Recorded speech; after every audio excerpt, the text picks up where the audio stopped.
Di hari ke-7, tim gabungan yang terdiri dari tim Basarnas, TRC, BPBD, TNI, Polri, dan Tagana Dinas Sosial menghentikan pencarian bocah bernama Dede Alfair, berumur 9 tahun asal Desa Titi Pasir, Kecamatan Badar, Kabupaten Aceh Tenggara, yang hanyut terseret air pada hari Jumat sore 3 Februari 2023 lalu.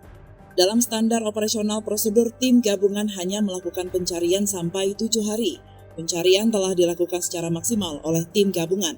Namun sampai hari ke-7 pencarian, korban belum juga ditemukan. Komandan Tim Lapangan SAR, Marzuki, mengatakan tim gabungan telah mengupayakan semaksimal mungkin dalam pencarian bocah yang hanyut terseret arus sungai. Namun sudah berjalan 7 hari pencarian dan tidak ada tanda-tanda penemuan bocah tersebut. Pihaknya juga telah melakukan koordinasi kepada pihak keluarga serta memberi pemahaman.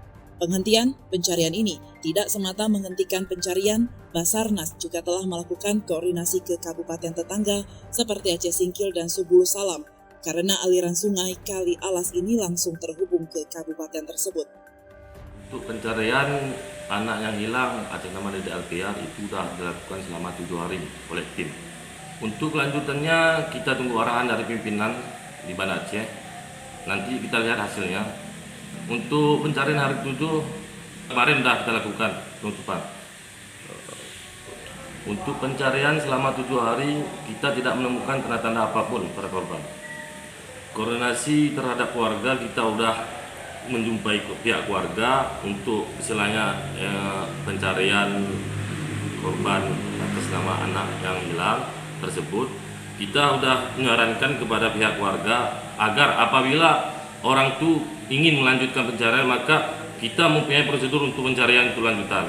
Untuk koordinasi kepada pihak tetangga, kita sudah melakukan koordinasi semenjak hari pertama sampai hari 7.